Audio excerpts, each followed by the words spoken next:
nk'umusirikare dana. Indirimbo nayo yarabikoze.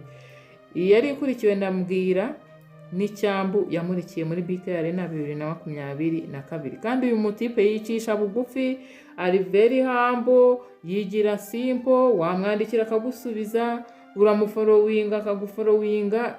Guys, umuntu uri mu buntu bw'Imana arigaragaza, ntago yiremera ngo agira bodyguard bagende bagutsimba bagusunika bagujugutirira hirya. Israel Mbonyi yuzuye nk'umwuka w'Imana, ari humble, ibintu bye byose arabikora bikaba successful uko biba byasengewe, yiyoroheje cyane kandi agakubita. BK Arena akayuzuza, stade akayuzuza, yiyoroheje gutyo, yoroheje mu mutima, yiyoroheje physically. Hari abahanzi nyabona bajya kuri stage yambaye ibintu bimeze nka shitingi, ibintu ikintu ubona kinakomeye, imyenda imuremereye. No. Israel Mbonyi aba yoroheje mu mutima, yoroheje ariko byose kubera imbaraga z'Imana. Y'ubuntu bw'Imana rero bukuriho. Ibintu byose ushaka kuvuga ngo birikora, ariko bikorwa umuntu aba yabiharaniye. Guys, umutipe aba yasenze, ibintu aba yabisengeye. Urumva, aba yabisengeye, ubundi ubwiza bw'Imana bukigaragaza, ibintu byose bikaba byiza. Yaba yambaye express ukabona ntisanzwe, yaba yambaye t-shirt ukabona ntisanzwe, yaba yambaye ipantaro ya jeans ukabona ntisanzwe, kubera ubuntu bw'Imana. Na business yawe nuyikora ikajyamo ubuntu bw'Imana, umuntu azageza kundi ikintu cyawe abone nibwo bwa mbere akibonye muri Afurika. Ubuntu bw'Imana, kugirirwa neza n'Imana, kuba mu mwanya ugomba kuba mu by'Imana, ni ibintu byiza cyane. Niyo mpamvu Israel Mbonyi neje kubwira ko ari mu myiteguro y'igitaramo Icyambu season 4. Igitaramo akunda kugikora buri gihe mu mpera z'umwaka, yifatanya n'abantu abaha Noheli season 4. Noneho ubu rero arashaka kuzajya akora iki gitaramo hirya no hino mu gihugu, akaba ahereye Rubavu. Sibyo ra? Ubwo simba mpise nkubita mbangura. Season 4 y'igitaramo Icyambu kizabera muri BK Arena kwa 25 Ukuboza 2025 kuri Noheli. Kiba buri gihe kuri Noheli.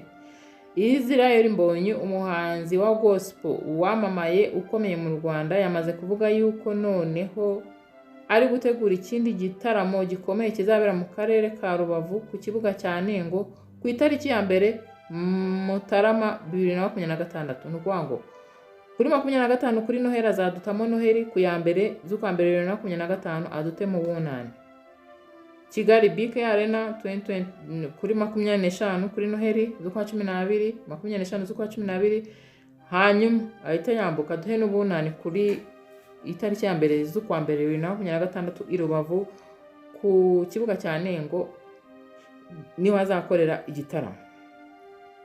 Nukuvuga ngo Israel Mbonyi agiye kudufasha gusoza umwaka muri Haleluya Hamina, anadufashe gutangira umwaka muri Haleluya Hamina. Nukuvuga ngo nugufatira hose Kigali Rubavu, ariko ngo azajya no mbikora buri gihe buri mwaka igenda hirya no hino. Nawe ahuri azakugeraho uko imyaka itaha, Imana igiye kuramba gusa. Urumva, iki gitaramo Israel Mbonyi avuga ko yagitekereje mu rwego rwo guhibyishima abakunzi be batuye hanze ya Kigali, mu rwego rwo kurushaho kwegera abakunzi ba Mbonyi batari bake. N'ukuri hari n'akantu nanjye ntarinzi nawe ngiye gutuma umenya, nuko uyu muhanzi afatanya na Airtel. Uko yavuze ati mfatanije na Airtel turi kureba uko twazenguruka ahantu henshi hashoboka, gusa Rubavu ni izabanza nyuma ya Kigali BK Arena kuri 25 z'ukwa 12 2025, hanyuma Rubavu shift from BK Arena to Rubavu ku itariki ya mbere z'ukwa mbere 2026. Ubundi ibi bitaramo by'icyambu byatangiye 2022, akagira umwihariko w'uko ibyo yakoze byose byitabirwaga ku rwego rwo hejuru kuri Noheli. Abanyarubavu rero mushonje muhishuye kwakira uyu muramyi Israel Mbonyi, ariko si n'ubwa mbere aje kubatamo, si ubwa mbere abagezeho, kuko ari n'ikindi gihe muri 2020 nabwo yagiye i Rubavu. Nubwa kabiri azaba agiye i Rubavu, kuko nubwa kabiri azaba hataramiye mu bitaramo yiteguriye, kuko nyuma y'igiterane yakoreye i Huye muri 2020 muri Gashyantare, yagiye ni Rubavu. hanyuma si ibi biterane, ibi bitaramo bigamije iki? Israel Mbonyi azaba ari kumurika alubumu ye ya 5 yise Hobe. Aherutse kuyimurikira abakunzi be muri Ntare Conference Arena ku itariki ya 6 z'ukwa 10 2025. Ubu ibi biterane yari kugenda akora hirya no hino ari kumurikiramo iyi alubumu yise Hobe. Hobe ni alubumu ibaye ya 5 ya Israel Mbonyi nyuma ya Number 1 yamurikiwe mu giterane yakoreye muri Kigali muri Serena Hotel muri 2015. Abantu bari bakubise buzuye kandi abantu baba bafashijwe. Guys, abantu baba bafashijwe bari mu mwuka pe. Iya kabiri y'isi ntacyo yayimurikiye mu gitaramo yakoreye muri Kan Kigali muri 2017. 2023 nibwo Israel Mbonyi yaherukaga gusohora alubumu yise Nk'umusirikare. Nk'umusirikare dana indirimbo nayo yarabikoze. Iyi yari ikurikiwe Ndambwira n'Icyambu yamurikiye muri BK Arena 2022. Kandi uyu mutipe yicisha bugufi, ari very humble, yigira simple, wamwandikira akagusubiza, uramufollowinga akagufollowinga. Guys, umuntu uri mu buntu bw'Imana arigaragaza, ntabwo yiremera ngo agira aba bodyguard bagende bagutsimba bagusunika bagujugutirira hirya. Israel Mbonyi yuzuyemo umwuka w'Imana, ari humble, ibintu bye byose arabikora bikaba successful uko biba byasengewe, yiyoroheje cyane kandi agakubita. BK Arena akayuzuza, stade akayuzuza, yiyoroheje gutyo, yoroheje mu mutima, yoroheje physically. Hari abantu nyabona bajya kuri stage yambaye ibintu bimeze nka shiting, ibintu kintu ubona kinakomeye, imyenda imuremereye. Israel Mbonyi aba yoroheje mu mutima, yoroheje ariko byose kubera imbaraga z'Imana. Ibintu bw'Imana rero bukuriwe, ibintu byose ushaka kuvuga ngo birikora ariko bikorwa umuntu aba yabiharaniye. Guys, umutipe aba yasenze, ibintu aba yabisengeye, urumva aba yabisengeye, ubundi ubwiza bw'Imana bukigaragaza, ibintu byose bikaba byiza. Yaba yambaye express ukabona ntisanzwe, yaba yambaye t-shirt ukabona ntisanzwe, yaba yambaye ipantaro ya jeans ukabona ntisanzwe, kubera ubuntu bw'Imana. Na business yawe nuyikora ikajyamo ubuntu bw'Imana, umuntu azageza kundi ikintu cyawe abone nibwo bwa mbere akibonye muri Afurika. Ubuntu bw'Imana, kugirirwa neza n'Imana, kuba mu mwanya ugomba kuba mu by'Imana, ni ibintu byiza cyane. Niyo mpamvu Israel Mbonyi, hari umuntu wateye urwenya ubushize akajya avuga ngo Israel Mbonyi ashobora kuba afite umupfumu ngo w'umurokore. Hati uyu mutipe ukuntu buri gihe umutaramu buri gihe akubita yuzuza BK Arena, hari n'abahanzi ba sekira bajya bihuza bagakora collabo, BK Arena ntiyuzuza. Ariko uyu mutipe nk'umusirikare wa Kristo apfa kuvuga ati igiterane nta kizabera, igitaramo nta kizabera, agakubita bakuzura no muri parking ya BK Arena, akuzura abandi bagakurikira kuri Wambonye. Kubera iki? Ubwiza bw'Imana, ubuntu bw'Imana, favor y'Imana ibiri kuri Israel Mbonyi. Ubwo rero Banyarubavu nyuma ya BK Arena kuri 25 z'ukwa 12 2025 ku itariki ya mbere Banyarubavu Mutarama 2026 Israel Mbonyi azaza aho ngaho iwanyu. Siho bizaba birangiriye, ahubwo ajya no mu ntara hirya no hino kurushaho kwegera abakunzi be. Nkatwe rwose tunyotewe kubona Israel Mbonyi live. Ariko abanyamuhanga twigeze tumubona, guys, abanyamuhanga twigeze tumubona yigeze aza kuri stade. Kuri stade ya Muhanga yaraje. Ubwo rero no muri ibi bitaramo byo bisoza umwaka binatangira umwaka nabwo azaza. Namwe aho ngaho hazaza Mbonyi muzataramana, muzura umwuka muri kumwe na Israel Mbonyi, mu bwiza bw'Imana muri kumwe na Israel Mbonyi. Hanyuma rero tuvuye muri gospel, ntabwo nasoza ano makuru ya showbiz nandi kugeraho na breaking news gato. Ntabwo nabura kugura ko The Ben na Bruce Melody batangiye guhigana ubutwari bacyocyorana, ariko bagiye gukomeza gukorana. Reka nkubwire muri no showbiz time nari ndiho hano kuri Big Grace TV. Naye nakoze akantu gato nari nashyizeho kuri Big Grace TV, wakabona ga short video gato cyane kavuga ku bijyanye n'abanyamakuru b'imikino, uko urwego rubashinzwe RMC rubabwira inama babagira. Nari nashyizeho akantu gato cyane ariko umuntu arambwira ati wabitugarukiyeho muri show biz time ukagira icyo bitubwiraho. Mutesi Scovia rero umuyobozi wa RMC yarasabye abanyamakuru kubahiriza amahame y'umwuga cyangwa bakawuvamo abanyamakuru ba siporo. Umuyobozi mukuru w'urwego rw'abanyamakuru bigenzura RMC Mutesi Scovia yasabye abanyamakuru kubahiriza amahame agenga itangazamakuru, uwo binanira akareka kurikora akigira mu bindi aho kwica nkana uwo mwuga. RMC cyangwa se ngewe banabikuye. RMC yasohoye itangazo ryashyizwe hanze ku mugoroba wo kwa 17 Ugushyingo 2025. Byagenze gute? Byavugaga ku kubahiriza amahame agenga umwuga by'umwihariko ku banyamakuru n'ibiganiro bya siporo mu Rwanda. Muri iryo tangazo RMC yibukije abanyamakuru bose bakora ibiganiro n'inkuru n'ibiganiro bya siporo kuri radio na televiziyo ko bagomba kubahiriza amahame ngengamyitwarire y'ubunyamwuga bw'itangazamakuru mu Rwanda, by'umwihariko ingingo za 2, 3, 4, 6, 9, 11, 13, 14, 16 na 23. Umunyamakuru wa siporo yirinda amarangamutima akomoka ku makipe afana. Ubundi uri umunyamakuru wa siporo uri mu kazi bitandukanye no kuba umufana. Ariko ngo icyari kimaze kugaragara nuko abanyamakuru benshi bari kugenda basa n'ababa bafana. Ugasanga rero muri studio imwe hahiye kubera ikipe runaka bahurijeho bafana, cyangwa umwe muri badafana, cyangwa ufana iyi ngiyi kuba ataje ikiganiro kikamera gutya.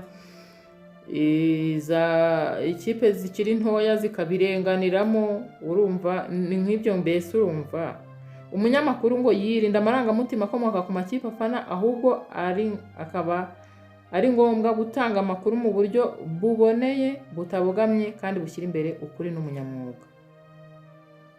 Mutesi Scovia yavuze ko abanyamakuru bakwiye kubahiriza amahame y'umwuga, uwo binaniye agahitamo kureka gukora itangazamakuru. Ako kavideo nanjye narakabahaye kuri Big Grace TV. Muri iryo tangazo yasohoye, ubwo reka ndigusomeye. Yaravuze ati, Scovia Mutesi, umuyobozi wa RMC, yaravuze ati, ntekereza ko hageze ngo abanyamakuru ibyo bintu bipfuye bityo bive muri twe. Nibitava muri twe turasaba amategeko adufashe uwo muntu ave muri twe. Niba wadashobora gukura ibipfuye mu kazi ke, warava mu bizima, hasigara umunyamakuru ugomba kuvuga. Radio, televiziyo cyangwa ikinyamakuru cyandika, ntabwo ukwiye gukomeza kwangiza abantu. Mutesi Scovia ati, ntabwo bikwiye ko abanyamakuru ba siporo bibasira umuntu, bibasira ikipe, bibasira iki, bibasira. Ati, bigenda bite ngo umuntu akore ikiganiro cy'amasaha 3, 4, 5 ariko avuga umuntu umwe, kandi uvuga imimerere ye, imikorere ye, uko areba, uko areshya, aho yavutse n'icyo akora. Ubwo ari gukora siporo, ubu uri gukora siporo, cyangwa umuntu umeze gutyo aba ari kuvuga umuntu. Ibyo ni ibintu bibiri bitandukanye, n'amategeko n'amabwiriza y'ibigo abantu baba bakorera nayo yajya yubahirizwa. Ati, barasaba abantu kubihagarika, niko Scovia yavuze. Ntabwo waba umunyamakuru mu mikino, uba umuvugizi w'ikipe ngo ugurisha abakinnyi, byanze bikunze nawe ugomba guhangana n'abafana.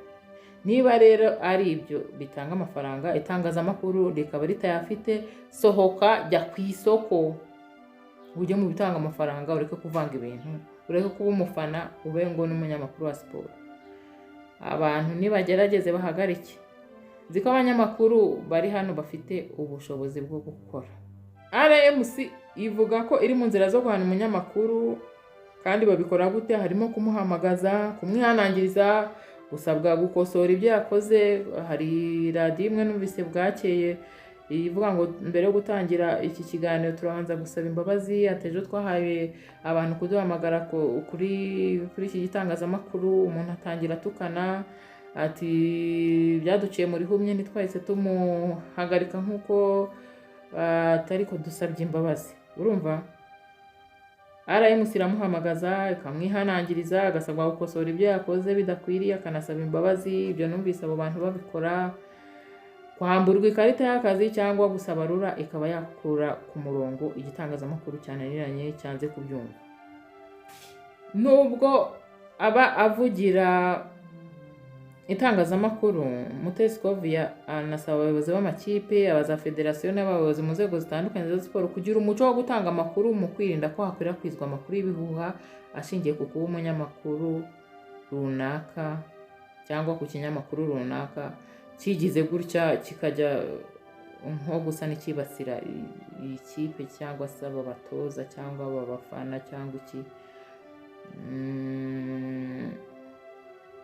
Abakuriye ibya siporo nabo bakajya bashyira umucyo ku bintu bimwe na bimwe aho kugira ngo hajyeho speculations bitewe n'ikiganiro cyatanzwe kuri iki gitangazamakuru gitandukanye n'ikindi gitangazamakuru. Kandi abanyamakuru nigeze kumva hari n'umuyobozi umwe w'ikipe unafite radiyo yigeze avuga ati rwose mujye muvuga ayo makipe mwihariye birakomeye, ariko natwe abafite amakipe mato mutuvuge. Urubuga rw'imikino ntirukajye ruba amakipe abiri gusa. Ikiganiro cy'imikino ntikikajya kiba amakipe abiri gusa. Ati natwe abafite amakipe mato mujye muduha umwanya, niba ikiganiro ari icy'imikino kijye kireka kuba ikiganiro cy'amakipe abiri gusa. Nuko yabivugaga.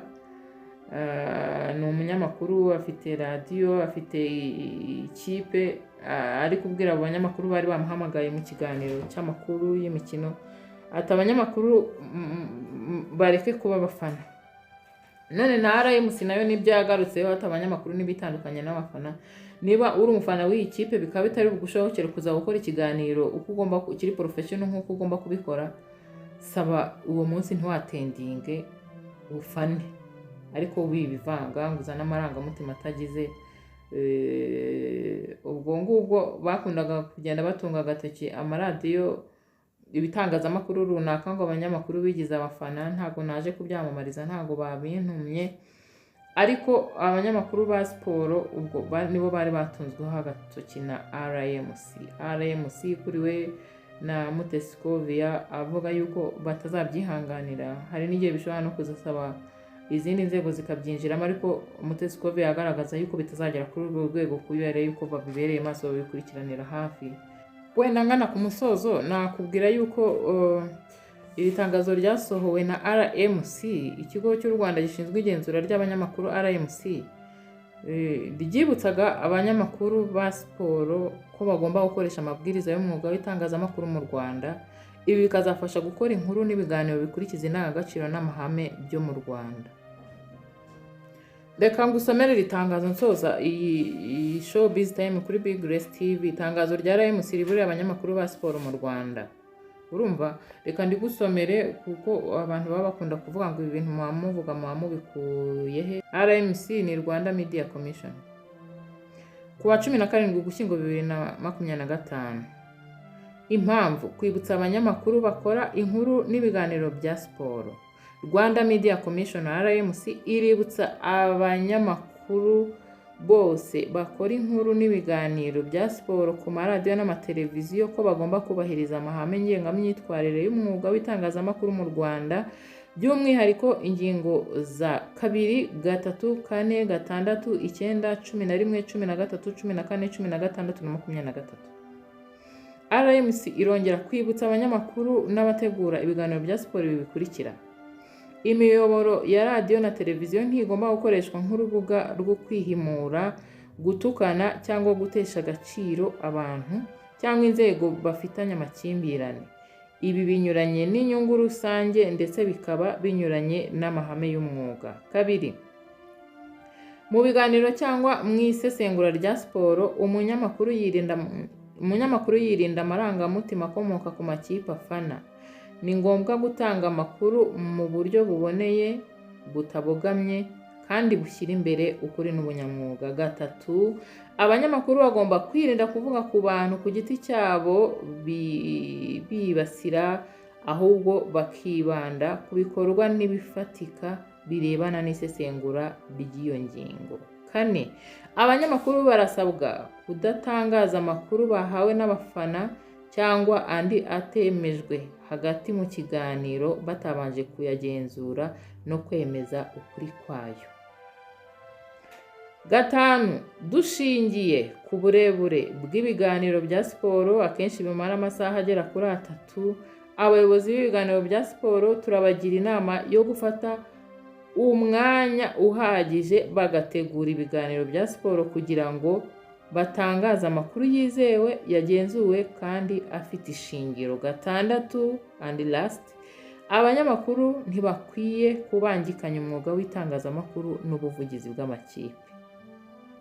Mu rwego rwo kwimakaza itangazamakuru rishingiye ku kuri, riharanira inyungu rusange kandi rigamije kugeza ku baturage amakuru yuzuye kandi yizewe, RMC irasaba abayobozi b'amakipe, amashyirahamwe ya siporo n'abandi bayobozi mu nzego za siporo kuzirikana inshingano yo gutanga amakuru ku banyamakuru ku gihe, igihe cyose bayasabwe.